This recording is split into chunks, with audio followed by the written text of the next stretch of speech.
Mohon maaf Pak Ulul Haki, sampun. Ini suaranya tidak terdengar, nggih?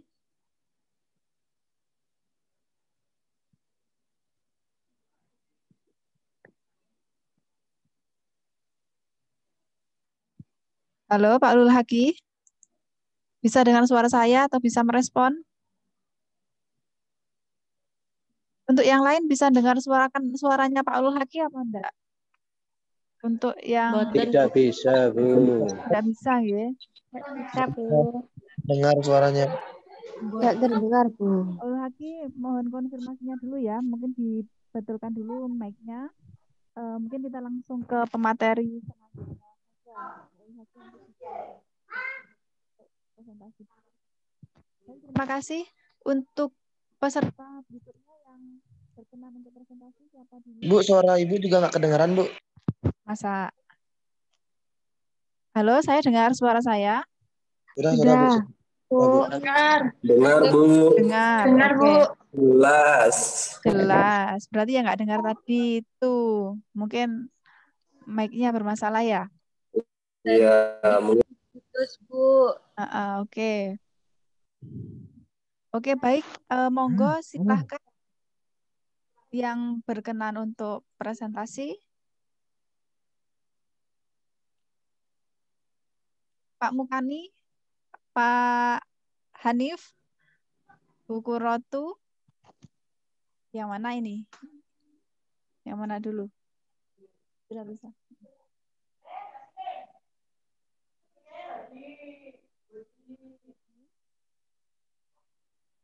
Pertama tidak ada yang hadir. Yang penulis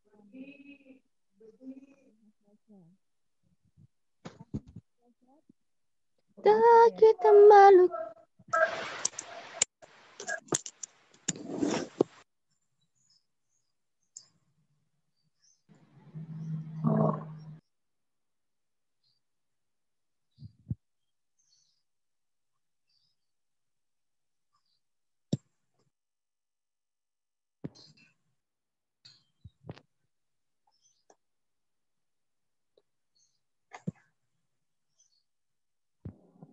ini tidak ada.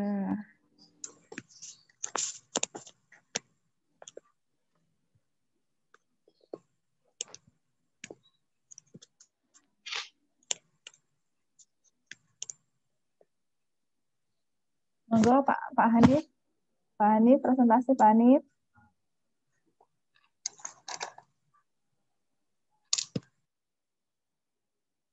Oke, Pak Hanif.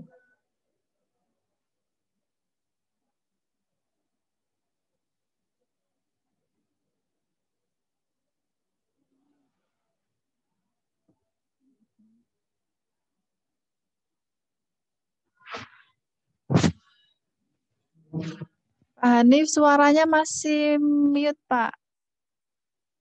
Belum dihidup. Nah, nggih, sampun. Ya, sudah terdengar? Nggih, sampun. Monggo Pak Hanif. Sampun, Mbak. Baik. Mengawali. Assalamualaikum warahmatullahi wabarakatuh. Waalaikumsalam warahmatullahi wabarakatuh. Waalaikumsalam warahmatullahi wabarakatuh. Alhamdulillah wa hadal ummah bihadihi millati samahah wa mahal qawmiyah wal jinsiyah biayatin muqarrarah wassalamu ala sayyidina Muhammad wa ala alihi wa sahbihi amma ba'du.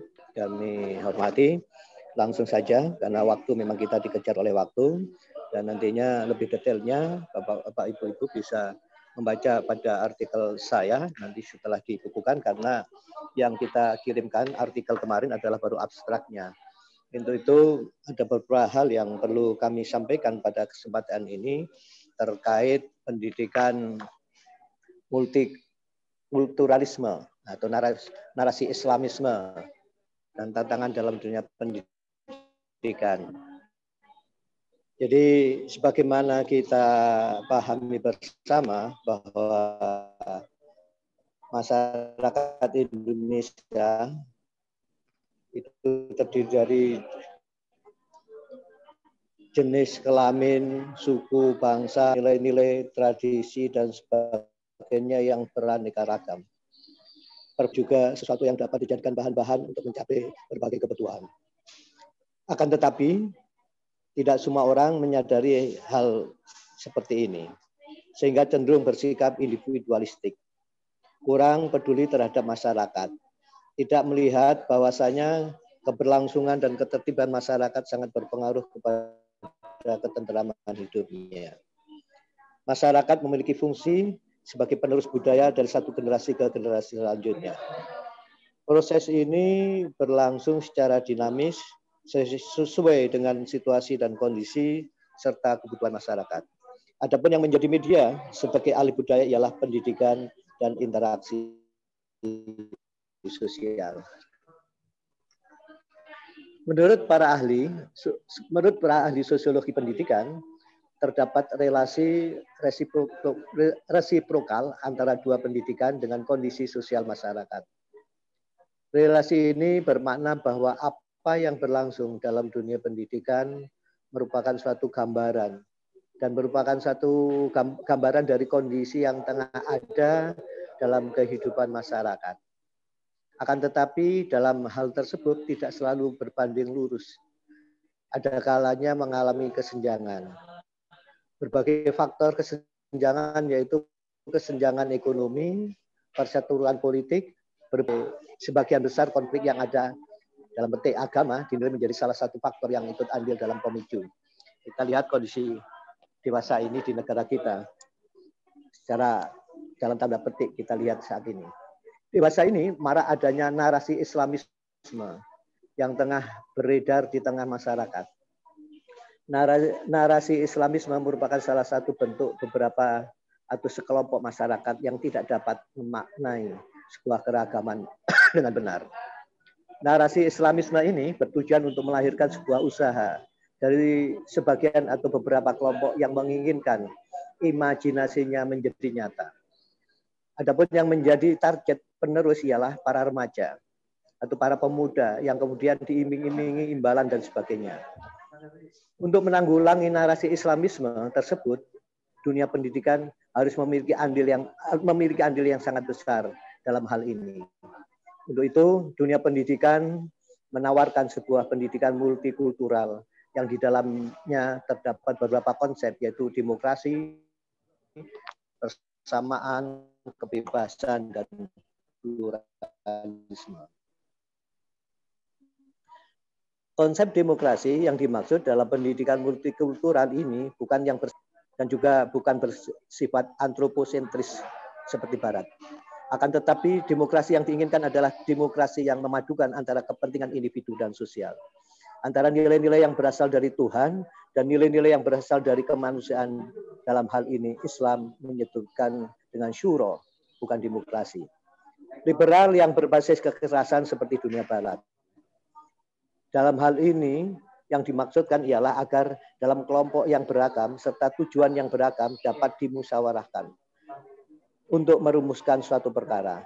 Dengan musyawarah diharapkan tidak akan terjadi pertentangan dalam satu kelompok dengan kelompok yang lain, di kemudian hari akan menyebabkan timbulnya narasi-narasi yang saling memojokkan kelompok satu dengan kelompok yang lainnya. Berikutnya adalah konsep persamaan. Dalam pendidikan multikultural ini bukan persamaan seperti dunia Barat, yaitu hanya mengakui persamaan hukum di mana mereka dianggap sama dan harus setara di muka hukum. Persamaan yang diinginkan ialah bahwa semua orang harus diperlakukan sama dalam segala hal. Karena mereka memang sama. Yang membedakan bukanlah hal-hal yang bersifat kontemporer dan fisik seperti pangkat, kedudukan, kekayaan, dan sebagainya. Akan tetapi hal-hal yang bersifat kualitatif, moralitas, spiritualitas, dan amal perbuatannya, seperti keimanan, ketakwaan, ketinggian akhlaknya. Sehingga timbullah konsep yang menuntut penghapusan hukum dan hak-hak istimewa yang tidak dibenarkan. Dalam hal ini persamaan kesempatan dalam pendidikan merupakan prioritas utama karena pendidikan dalam menciptakan mobilitas sosial yang mana semakin tinggi, pendidikan hampir dipastikan dapat meningkatkan prestis, meningkatkan kemampuan dan kekayaan yang tinggi. Berikutnya adalah konsep kebebasan. konsep kebebasan bagi mereka, kaum barat, adalah membiarkan segala yang diinginkan manusia, sehingga dapat mencapai tujuan hidupnya, berupa kebahagiaan yang setinggi-tingginya. Akan tetapi bukan kebebasan yang demikian yang ada dalam pendidikan multikultural, yakni sebuah kebebasan yang bertanggung jawab. Kebebasan yang dikendalikan oleh kebebasan orang lain. Kebebasan yang dibatasi hukum. Kebebasan yang dibatasi oleh adat istiadat. Kebebasan yang dibatasi oleh moral dan kesepakatan bersama. Bapak Ibu yang kami hormati, konsep yang akhir yang kami sajikan adalah konsep pluralisme atau keragaman yang mendatangkan keberkahan dan nilai tambah bagi manusia, yang mana hal tersebut didasarkan pada perilaku yang saling menghargai, saling menghormati, saling memanfaatkannya secara produktif untuk kepentingan bersama, saling meminta dan saling memberi, saling menunjang dan saling menumpang, rasa tidak saling mengganggu dan mencampuri urusan masing-masing, dan selalu mencari titik temu untuk kebaikan kita bersama. Kalau ini kita bisa lakukan bersama, insya Allah negara kita itu mesti negara yang aman, makmur, dan damai. Tapi akan halnya sekarang yang terjadi adalah bahwasanya narasi-narasi tentang keislaman yang berkaitan dengan agama adalah sangat menonjol di akhir-akhir ini. Saya rasa ini sebagai pematik yang saya sampaikan, nanti secara detailnya bisa pada makalah saya terkait dengan narasi Islam dan tantangan pendidikan di era global. Demikian Bu Vita yang bisa saya sampaikan, karena waktunya dibatasi berapa, saya nggak tahu, tapi saya membatasi diri 5 menit saja untuk yang lain. Terima kasih Bu Vita. Assalamualaikum warahmatullahi wabarakatuh. Waalaikumsalam warahmatullahi wabarakatuh. Waalaikumsalam warahmatullahi wabarakatuh. Terima kasih Pak Dr. Kiai Haji Muhammad Hanif yang sudah mempresentasikan papernya, yang merupakan judul yang begitu sangat menarik ya ketika mengangkat multikulturalisme. Bahkan beliau tadi sudah menyampaikan bagaimana intinya multikulturalisme dengan yang membeda-bedakan konsep dari yang barat tadi. Baik, sebagaimana yang sudah saya sampaikan di awal dari penjelasan yang sudah disampaikan oleh pemateri, jika ada yang ingin bertanya, boleh satu saja maksimal penanya. Jika sudah tidak ada, maka akan berlanjut kepada presenter yang kedua. Monggo kalau yang mau menanggapi satu saja penanya, kalau tidak ada kita bisa lanjut ke presenter berikutnya. Lainnya aja dulu Bu, nanti baru bertanya gitu. Lainnya dulu, oke. Baik, terima kasih. Kalau itu berarti tidak ada ya untuk yang tema yang pertama. Baik, untuk yang berikutnya, Ibu Qurratu Ayunina. Qurratu Ayunina, apakah hadir? Ini tidak hadir ya, Ibu Qurratu. Ibu Qurratu Ayunina tidak ada orangnya. Pak Adi Sudrajat. Pak Adi Sudrajat. Pak Adi Sudrajat. Tidak ada juga. Kemudian Pak Mukani. Pak Mukani ada. Pak Mukani juga absen ya. Tidak masuk juga. Berarti kembali ke Pak Ulul Haki. Monggo silakan. Halo, bisa didengar Bu? Sampun sekarang sudah sangat jelas suaranya. Pak monggo langsung disampaikan saja. Oke. Terima kasih. Mohon maaf sebelumnya atas kendala. Langsung saya sampaikan ya. Kayaknya saya juga belum bisa menampilkan PPT, jadi saya sampaikan apa adanya. Bismillahirrahmanirrahim. Alhamdulillahirabbil alamin. Wassalatu wassalamu ala Rasulillah Sayyidina Muhammadin wa ala alihi wa sahbihi ajma'in. Pendidikan Islam multikultural dalam konteks keindonesiaan. Pada dasarnya, pendidikan Islam multikultural telah ada sejak masa pembebasan yang dilakukan oleh Sayyidina Umar bin Khattab ketika menjabat sebagai khalifah. Seperti yang kita ketahui bahwa di masa Sayyidina Umar itu kan beliau melakukan ekspansi, apa istilahnya itu pembebasan ke negara-negara lain. Nah, pembebasan yang dilakukan itu pun ternyata negara-negara yang dilakukan pembebasan adalah negara-negara yang non-Arab. Tentu beda dengan budaya Arab yang dikenal di masa Rasulullah. Dari sana bisa kita pelajari bahwa banyak negara-negara Muslim yang mengalami kemajuan setelah mengalami kemunduran. Belajar dari peristiwa pembebasan di masa Sayyidina Umar. Di masa itu pula ketika dilakukan pembebasan ke negeri-negeri non-Arab yang pasti bersinggungan dengan budaya. Banyak terjadi permasalahan yang belum pernah terjadi di masa Rasulullah. Sementara turunnya wahyu telah terputus.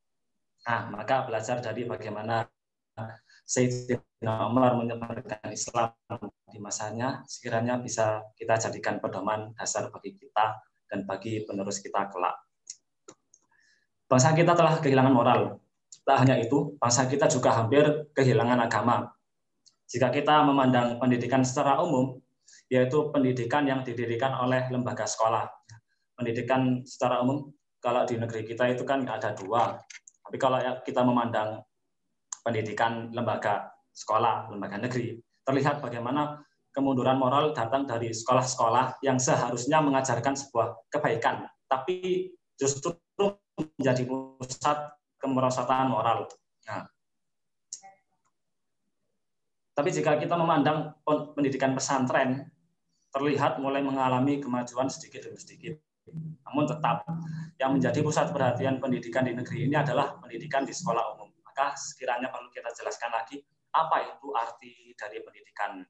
Nah, untuk kali ini saya hanya menyampaikan atau sekiranya meluruskan arti dari apa itu pendidikan Islam multikultural keindonesiaan. Saya cuma hanya menjabarkan satu persatu kata agar kita punya kesatuan pemahaman. Yang pertama, pendidikan. Pendidikan itu sendiri seperti yang sudah kita pahami berasal dari kata dasar didik. Dalam kata didik terdapat kata mendidik. Mendidik itu sendiri bisa diartikan dengan arti mengubah seseorang dari yang awalnya tidak bisa menjadi bisa apa-apa. Dari yang awalnya tidak mengerti menjadi mengerti. Dari yang awalnya buruk menjadi baik tentunya. Karena setiap manusia pasti menginginkan kebaikan. Nah, dari sini bisa kita pahami bahwa pendidikan itu ada untuk mengubah peserta didik. Ada banyak cara untuk mengubah peserta didik. Baik dengan cara meniru pendidik lain. Ketika ada seorang pendidik lain punya kualitas dalam mendidik, itu kan juga bisa kita tiru. Atau dengan cara lain, dengan caranya sendiri, entah dengan cara sederhana atau cara rumit. Namun cara-cara tersebut bukanlah cara yang dibenci oleh peserta didik. Itulah mengapa menumbuhkan rasa cinta peserta didik kepada mendidik itu penting. Kembali lagi ke tujuan mendidik itu tadi.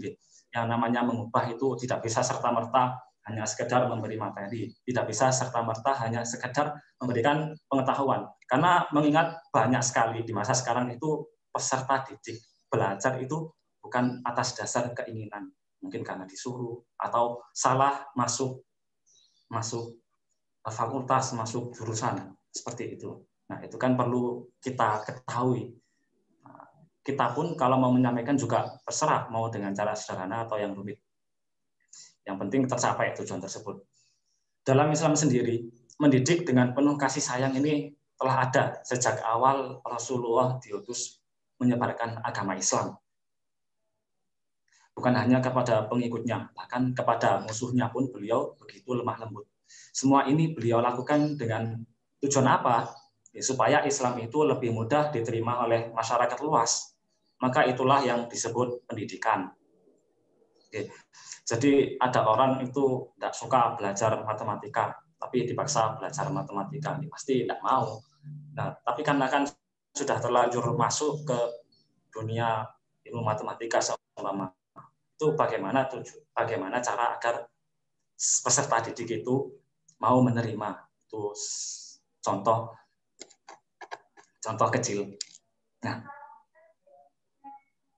bukan soal bagaimana peserta didik bisa menjadi orang yang cerdas dengan kemampuan yang luar biasa. Kalau soal cerdas, siapapun bisa. Bukan berarti orang itu yang bukan berarti orang yang tidak bisa belajar matematika terus tidak punya ilmu matematika yang mumpuni itu disebut dengan orang yang bodoh. Karena kecerdasan pun relatif. Setiap masing-masing orang pun punya kecerdasannya masing-masing. Mendidik itu adalah soal bagaimana peserta didik mau menerima apa yang disampaikan oleh pendidik. Jadi bagaimana cara agar apa yang kita sampaikan itu bisa diterima. Meskipun sedikit, nggak apa-apa. Yang penting bisa diterima. Agama Islam, sampaikan. Kalau sekiranya kita sampaikan terlalu banyak, kemudian semakin memberontak, dikurangi sedikit. Seperti itu. Setelah kita tahu arti dari pendidikan, maka kita harus tahu pendidikan apa yang kita ajarkan.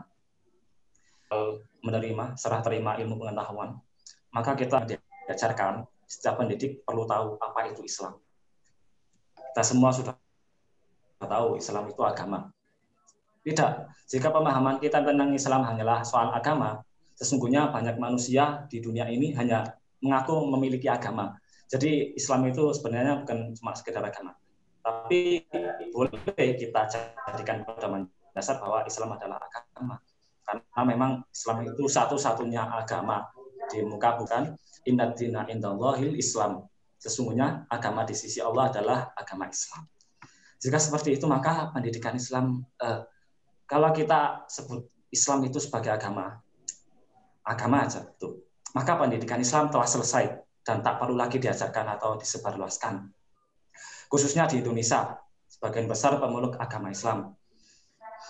Sudah banyak sekali ajaran-ajaran tentang keislaman, entah itu di sekolah, entah itu melalui para penceramah, para kiai, para ustadz, itu kan banyak. Tapi kenyataannya kok masih banyak dari kita itu yang tak mau menerima dengan apa yang telah beliau-beliau sampaikan. Maka tak cukup sampai itu, kita juga harus memberikan pemahaman kepada para peserta didik mengenai Islam yang sebenarnya. Pose Islam itu.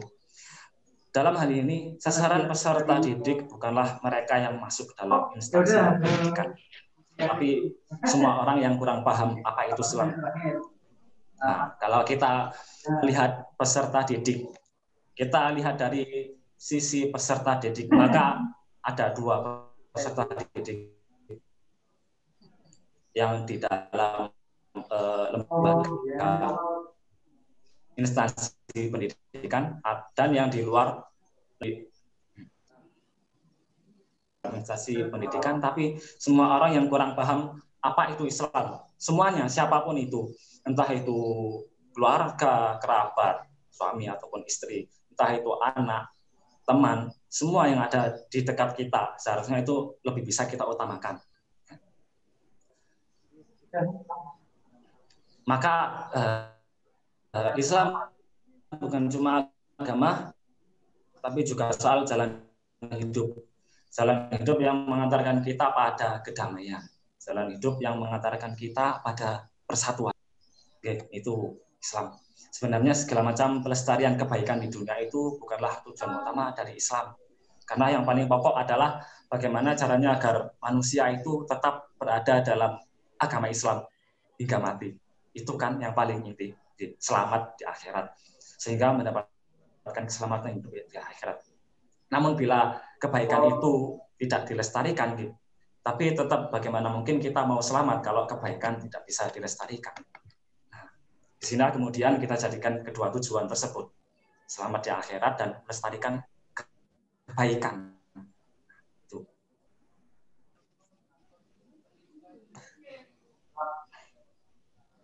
Nah, adapun yang disebut dengan melestarikan kebaikan itu untuk kebahagiaan hidup bersama. Bukan hanya digunakan untuk pribadi. Karena kalau cuma untuk pribadi itu ya selesai. Kita belajar, kemudian kita pakai, itu sudah cukup. Tapi ya boleh-boleh saja. Diajarkan bisa dijangkau. Sekiranya orang yang punya kelebihan harta dan wawasan supaya menyebarkan agama ini di setiap sudut kota, bukan hanya melihat tapi juga mengubah setiap orang yang perlu diubah dengan kedua tangannya. Jika tak mampu dengan lisan, jika tak mampu maka terus doakan kebaikan agar orang yang melakukan keburukan, agar orang yang senantiasa menjauh dari Islam itu semakin dekat dengan hidayah. Bukan didoakan agar disiksa, bukan, meskipun sudah berkali-kali mengganggu kita seumpama.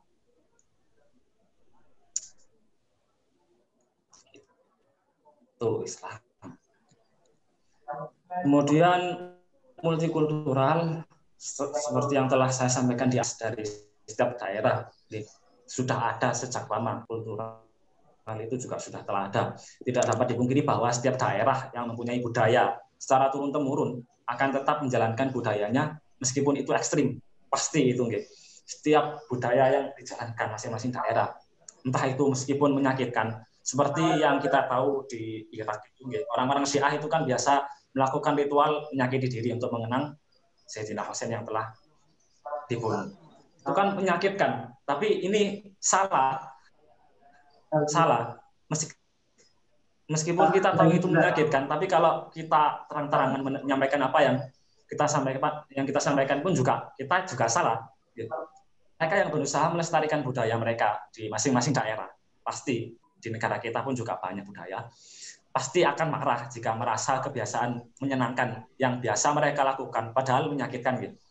Tiba-tiba diusik oleh sekelompok orang tidak bertanggung jawab, yang ternyata itu berasal dari kelompok kita sendiri. Nah, pendekatan budaya inilah yang sangat diperlukan. Tapi melakukan pendekatan budaya tidak dianjurkan bagi mereka yang Islamnya tidak begitu kuat. Ya, sesuai kemampuan.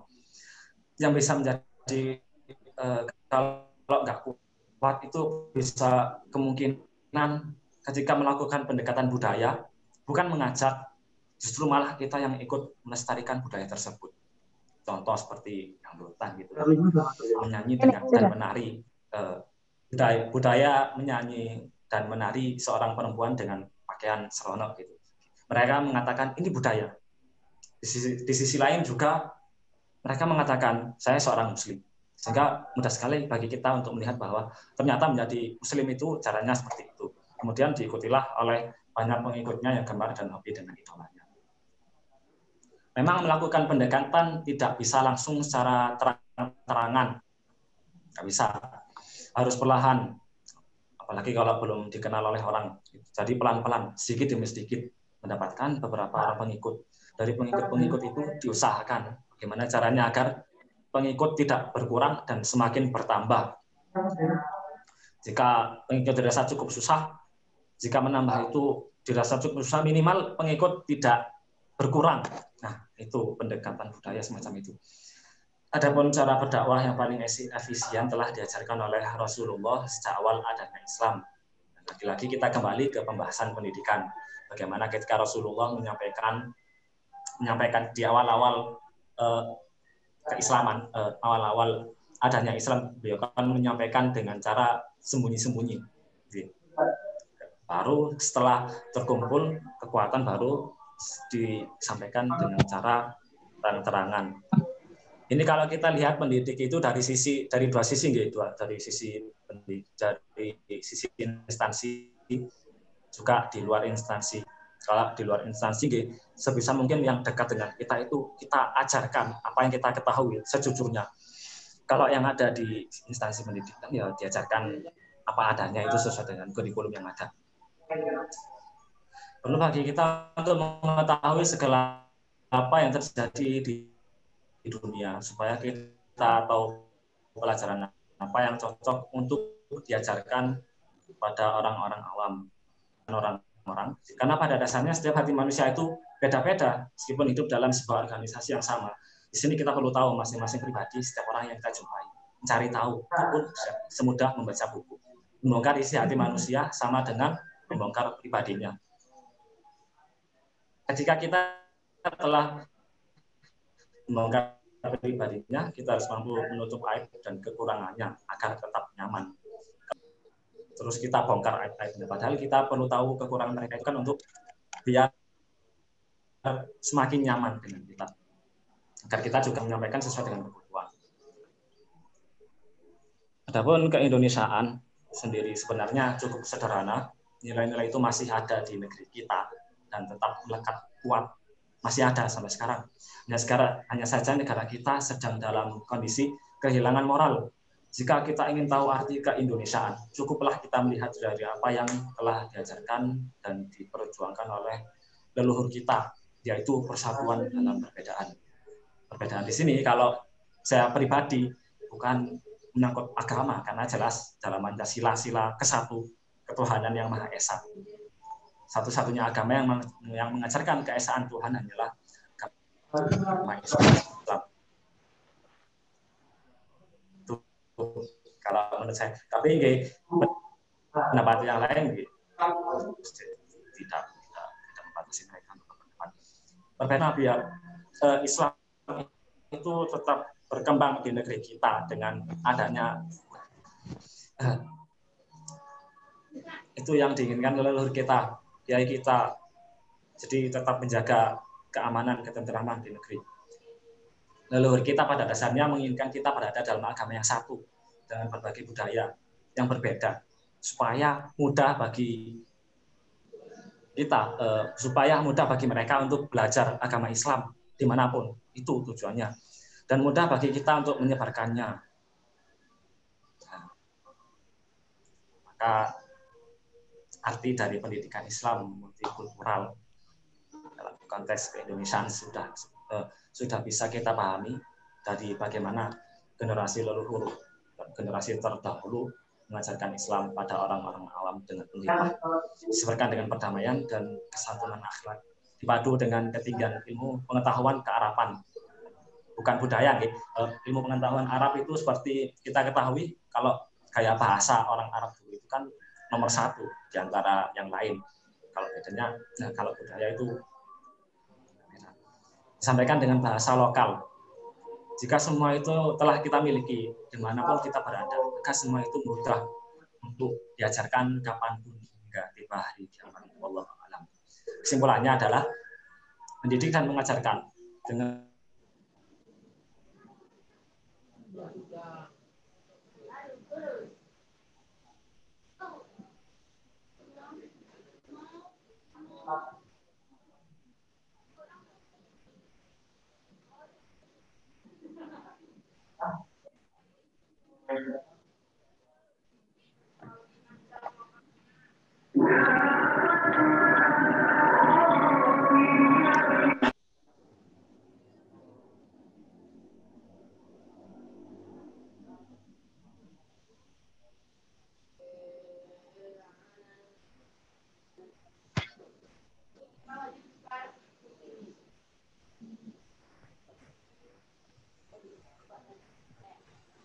Ini presenternya hilang ya?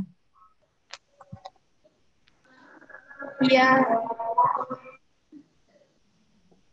Ya, mungkin kendala sinyal ini ya, presenternya langsung menghilang. Baik Bapak Ibu dan apa itu seluruh audien, itu tadi ulasan dari pemateri yang kedua. Karena ada sedikit kesalahan, sepertinya terkendala sinyal sehingga keluar. Nah, alhamdulillah sudah masuk kembali. Tinggal sesi kesimpulan tadi kayaknya sudah menyampaikan kesimpulan. Moga bisa dilanjut lagi.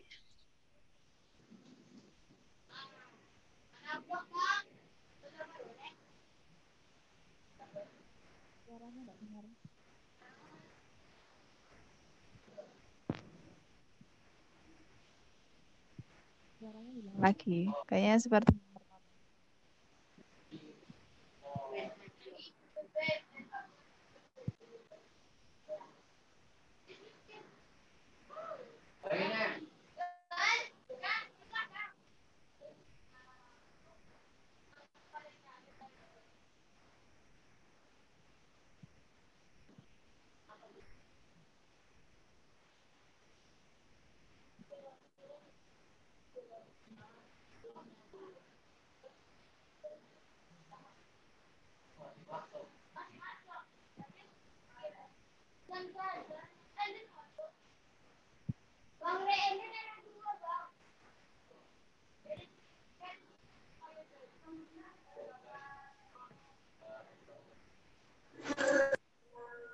Bisa didengar, Bu? Sudah, sekarang sudah. Silakan. Oke, sedikit. Udah mau berakhir. Iya. Jadi kesimpulannya, mendidik dan mengajarkan itu dengan penuh kesantunan dan kesopanan, juga kesabaran. Semua itu harus dimiliki oleh setiap pendidik. Bukan mendidik untuk mengejar kekayaan semata. Jadi harus dengan penuh ketulusan dan keikhlasan.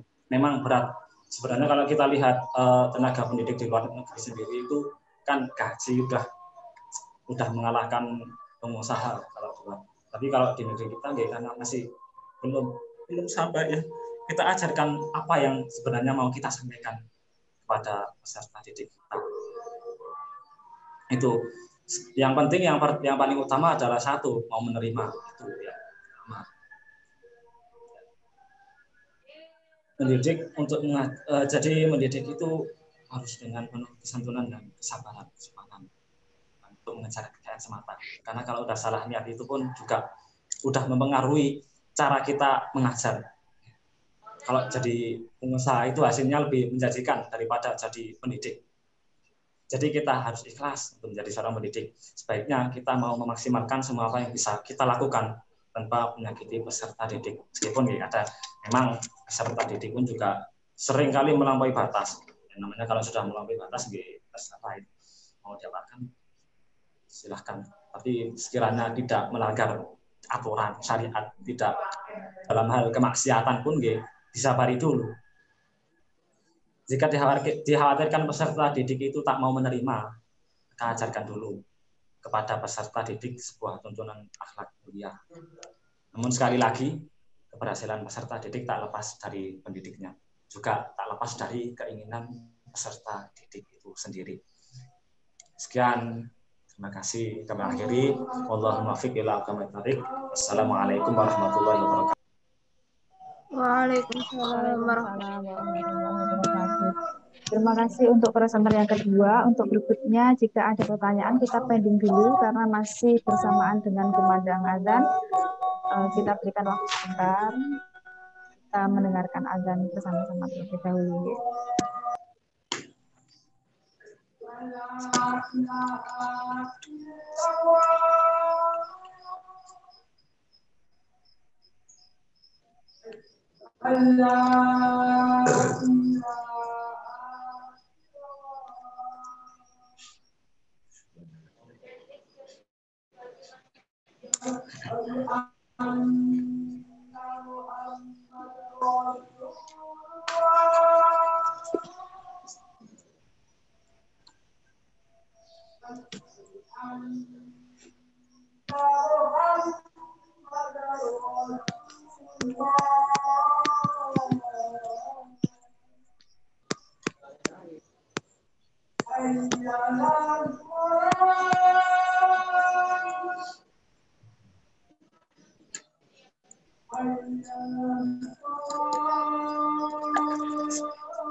Baik, terima kasih sudah menunggu untuk acara konferensi kita. Kita lanjutkan kembali dari yang dipaparkan oleh pemateri kedua. Mungkin ada yang mau bertanya atau memberikan masukan saran terhadap hasil presentasi dari paper yang sudah dibuat. Silahkan, bisa satu saja. Atau menanggapi yang tadi ya, yang tadi kan belum ditanggapi juga. Kalau misalkan ada. Silakan. Waalaikumsalam. Ayo silakan. Saya perkenalkan, nama saya Alvino dari pendidikan agama Islam. Saya bertanya kepada Bapak Haiti. Nah, jadi bagaimana cara mendidik pendidik di mana kita kan akan menjadi pendidik guru agama Islam. Okay. Kita di sekolah formal saja sendiri kan waktu untuk diberikan materi pendidikan agama Islam saja tidak pendidikan agama memberi materi pendidikan agama Islam itu kan, dan di situ 90 itu bagaimana pendapat dari Bapak? Masukan atau saran gitu loh Bapak. Nah, itu aja sih sekian dari saya. Assalamualaikum warahmatullahi wabarakatuh. Waalaikumsalam warahmatullahi wabarakatuh. Monggo silakan Bapak, langsung bisa ditanggapi. Jadi seperti ini. Sebenarnya ini bisa didengar ya. Jadi sebenarnya kita juga harus paham konsep hidayah. Hidayah itu yang pertama. Seperti yang kita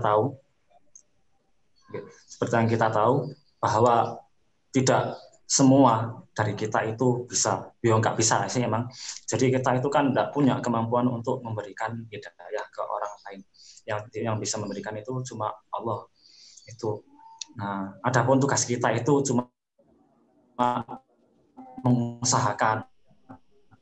Kita usahakan semaksimal mungkin dari apa yang kita. Yang penting gini, ketika kita mau menyampaikan sesuatu kepada peserta didik, itu nggak terlalu memberatkan, nggak terlalu ringan juga. Kadang kalau terlalu ringan malah meremehkan, kalau terlalu berat malah berontak.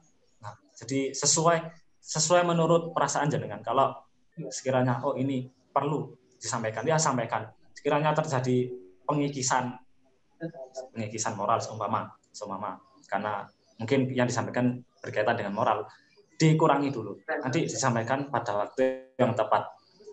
Itu yang pertama. Nah, yang kedua, yang saya maksud dari peserta didik itu sendiri itu kan sebenarnya bukan cuma seorang peserta didik di instansi pendidikan, entah itu di sekolah, di universitas, entah di sekolah tinggi. Jadi semua yang sekiranya kita itu mau menyampaikan sesuatu ke mereka, ya sampaikan. Mungkin ke teman, ke siapa? Ke teman, orang tua, ke anak, istri pun, ataupun suami, sekiranya itu bisa kita sampaikan dan mau menerima apa yang kita sampaikan, ya itu sampaikan. Kembali lagi bahwa jangan lupa dengan konsep hidayah itu. Kewajiban kita itu hanya berusaha dan menyampaikan. Tapi urusan anak itu mau jadi seperti yang kita inginkan atau enggak, itu kan urusan Allah Subhanahu wa taala. Dan kita cuma bisa mendoakan. Itulah kenapa jangan dibalas dengan doa yang buruk, tapi doakan dengan doa yang baik. Semama kita dimaki, ditipu ataupun yang lain sebagainya, doakan. Semoga diberi hidayah. Semoga bisa termasuk golongan orang-orang yang selamat. Semoga bisa menjadi saudara kita di surga. Jadi seperti itu. Mungkin cuma itu sih. Kalau ada yang kurang, monggo.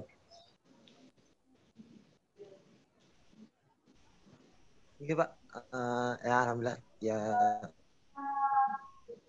bisa diterima penyampaian dari Bapak Erlun Hakim. Itu aja sih Pak sebenarnya. Karena kan kita apalagi nanti kan kita sebagai calon terdidik.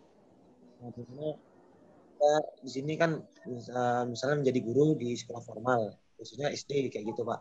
Nah, takutnya dari anak didik itu kan sendiri kan ya masihlah ada bercandanya, masih ada yang bermainnya gitu. Berarti kita setidaknya tetap berusaha kita aja Pak ya berarti ya. Tetap berusaha bisa menyampaikan ini apa ilmu agama Islam itu sendiri ya Pak ya, berarti gitu ya. Nah, tambahan lagi kan seperti yang kita tahu kalau di dunia pendidikan formal itu kan kita bisa bilang semuanya, saya yakin semua pasti bilang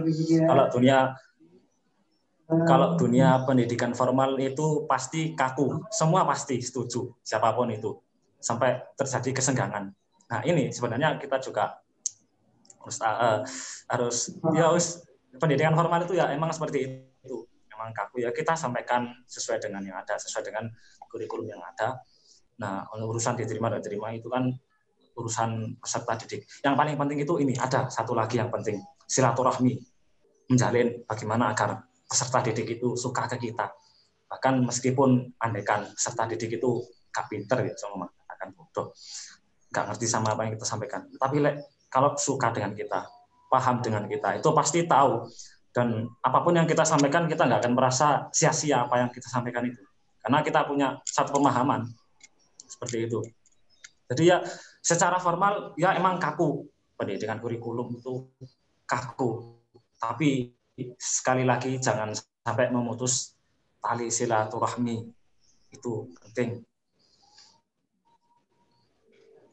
Itu yang paling penting. Mungkin cukup itu aja. Kalau saya perpanjang. Iya Pak. Terima kasih atas masukan dan saran dari Bapak. Udah. Saya kembalikan lagi ke moderator. Ya baik, terima kasih atas pertanyaan dan juga tanggapannya. Karena kita juga terbatas waktu ya. Kita lanjutkan ke pemateri selanjutnya. Apakah sudah hadir di antara teman-teman yang ada di sini yang pemateri? Monggo, nggak ada semuanya.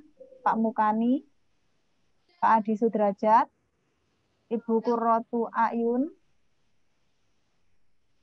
nggak ada ya? Baik, kalau sudah tidak ada, di sini sebelum saya akhiri terkait dengan konferensi, alhamdulillah 2 pemateri. Semoga apa yang disampaikan tadi bisa memberikan manfaat dan menambahkan wawasan kepada kita semuanya, khususnya berkaitan dengan tentang konsep pendidikan Islam dalam konteks keindonesiaan ya. Tadi sudah alhamdulillah banyak yang kita dapat.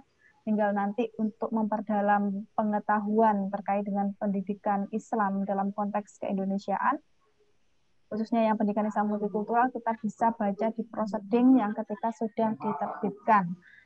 Nanti semuanya bisa mengakses proseding secara online di Riset Unisma, proseding Conference PAI Unisma tahun 2020. Nanti akan dipublikasi di sana. Nah, kemudian perlu saya sampaikan bagi peserta yang sudah hadir, mohon untuk mengisi link sertifikat ya, link sertifikat yang sudah di-share oleh panitia di chat ya. Pastikan semuanya sudah mengisi. Saya nanti bisa mendapatkan sertifikatnya, bisa untuk kita sebagai bukti bahwa kita mengikuti konferensi nasional ini. Kemudian untuk pemateri, khususnya yang presenter sekarang, ada titipan info dari bagian proseding bahwa untuk yang belum mengumpulkan full paper, masih diberi kesempatan untuk mengumpulkan full paper sampai pada hari Kamis tanggal 17 Desember 2020 pukul 23.59. Nah, ini adalah untuk melengkapi full paper yang kemarin belum sempat atau belum mengirimkan full papernya. Kemudian yang kedua, bagi yang sudah mengumpulkan full paper, mohon bisa dicek di rumah prosedingnya. Di sana akan ada saran dan juga hasil review plagiasinya. Dan itu bisa disempurnakan dan bisa ditindaklanjuti sampai pada hari Kamis tanggal 17. Nanti langsung bisa disubmitkan pada rumah prosedingnya. Jadi itu untuk info proseding. Mungkin ada yang ditanyakan sebelum saya akhiri? Apakah ada yang perlu ditanyakan? Tidak ada ya? Tidak ada ya? Sampun. Sampun. Oke. Materinya sudah, bagi peserta juga pastikan semuanya sudah mengisi untuk sebagai peserta di link sertifikatnya.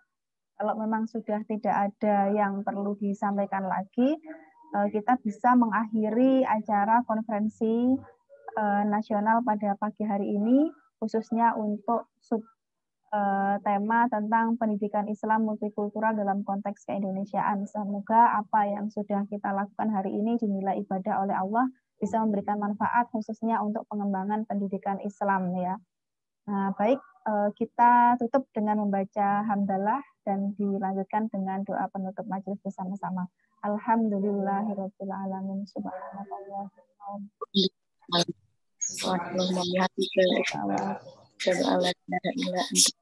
Saya selaku moderator dari Room 3 mohon maaf apabila ada kekurangan ya, baik dari panitia ataupun juga pada sesi kita diskusi saat ini. Kami mohon maaf yang sebesar-besarnya. Semoga apa yang kita lakukan bisa memberikan manfaat, dinilai ibadah oleh Allah Subhanahu wa taala. Saya akhiri. Wassalamualaikum warahmatullahi wabarakatuh. Warahmatullahi wabarakatuh. Oke, kita langsung meninggalkan room. Monggo, silahkan.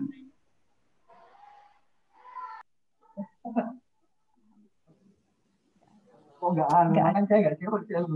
ada yang presentasi. Untung ada panik. Iki mah saya jarno aja mana. Arek iki semangat nih. Gak garu-garuan.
Cek.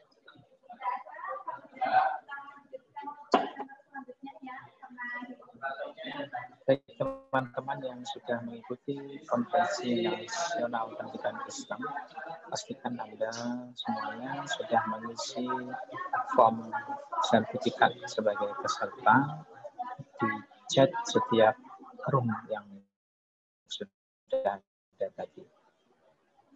Dan bagi yang sudah selesai roomnya, silahkan meninggalkan, diperbolehkan untuk leave